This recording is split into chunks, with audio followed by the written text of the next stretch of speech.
கிறிஸ்துக்குள் மிகவும் பிரியமான தெய்வ பிள்ளைகளே, பரலோகமன்னா நிகழ்ச்சியின் மூலம் உங்களை சந்திப்பதில் என் இருதயம் கர்த்தருக்குள் மிகுந்த மகிழ்ச்சி அடைகிறது.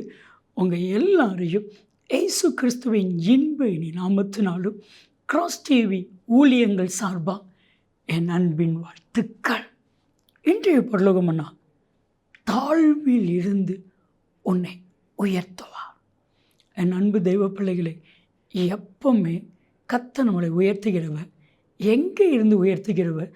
தாழ்த்தப்பட்ட இடத்திலிருந்து உயர்த்துவார். எந்த இடத்துல தாழ்த்தப்பட்டீங்களோ, யார் முன்பாக தாழ்த்தப்பட்டீங்களோ, எதற்காக தாழ்த்தப்பட்டீங்களோ, அவர்கள் முன்பாக கர்த்தர் உங்களை உயர்த்துவார். அவரால் கூடாத காரியம் ஒன்றுமே இல்லை. ஒரு சின்ன உதாரணம் சொல்கிறேன். தாவீது யார்? ஆடு மேய்த்து கொண்டிருந்த ஒரு இடையன், அவ்வளவுதான். அவனை கர்த்தர் ராஜாவாக உயர்த்தினார். ஏன் உங்களை என்னை உயர்த்த மாட்டாரா? அதான் தாவீது பாடும் பொழுது சங்கீதம் 136:23 தாழ்வில் என்னை நினைத்தவரை துதியுங்கள், அவர் கிருபை என்றும் உள்ளது. நான் சொல்கிறத ஆமைன்னு சொல்லுவீங்களா? ஆண்டோடைய உன்னதமான கிருபையினால் எந்த இடத்துல தாழ்த்தப்பட்டீங்களோ அதே இடத்துல கர்த்தர் உங்களை உயர்த்தி உங்களை மேன்மைப்படுத்துவார்.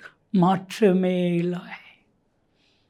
பிரியமான தெய்வ பிள்ளைகளே, பிசாசு உங்களை தாழ்த்தணும், மனிதர்கள் உங்களை தாழ்த்தணும் அப்படின்னு நினைப்பது, செயல்படுவது இயற்கை. எனக்கு தெரிஞ்ச டேனி அப்படிங்கிற ஒரு தம்பி, அவன் ஒரு ஆஃபீஸில் வேலை பார்த்தான். அந்த ஆஃபீஸில் இருந்த சீனியர், நல்ல ஒரு நாலேஜ் உள்ள மனிதர், இந்த டேனியலை எவ்வளவுக்கு எவ்வளவு காயப்படுத்த முடியுமோ, அவமானப்படுத்த முடியுமோ, கஷ்டப்படுத்த முடியுமோ செய்வாங்க. வேணுக்குன்னே எல்லார் நடுவுலையும் ஏதாட்டும் ஒரு சின்ன தப்பு பண்ணிட்டான்னா கண்டமணிக்கு திட்டுவாங்க. நாள் ஒன்று வந்தது, அந்த கம்பெனி மூடப்பட்டுச்சு, எல்லோரும் வெளியே போனாங்க. இந்த டேனி பிஸ்னஸ் செய்ய ஆரம்பித்தாங்க. அவரும் பிஸ்னஸ் செய்ய ஆரம்பித்தார். ஆனால் டேனியை கர்த்தர் எங்கோ கொண்டுட்டு போய் உயர்த்தி வச்சுட்டார். ஒரு 25 பேர் இப்போ டேனிட்ட வேலை பார்க்குறாங்க. ஆனால் அவர் அதே மாதிரி தான் இருக்கார். என் அன்பு தெய்வ பிள்ளைகளே, யார் உங்களை தாழ்த்துனாங்களோ அவங்க மத்தியில் தான் கர்த்தர் உங்களை உயர்த்துவார். வேதத்தில் யாக்கோப்பு 4:10 வாஸ்து பாருங்க. தாழ்மைப்பட்ட உன்னை உயர்த்துகிற தேவன். என் அன்பு தெய்வ பிள்ளைகளே, ஆண்டோடைய சமூகத்தில் மட்டும் உங்களை தாழ்த்துவேன்னு சொல்லி தீர்மானம் பண்ணுங்கள்.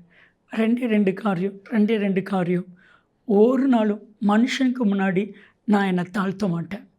என் தேவனுக்கு முன்பாக ஒரு நாள் என்னை உயர்த்த மாட்டேன். சொல்லி பாருங்கள்.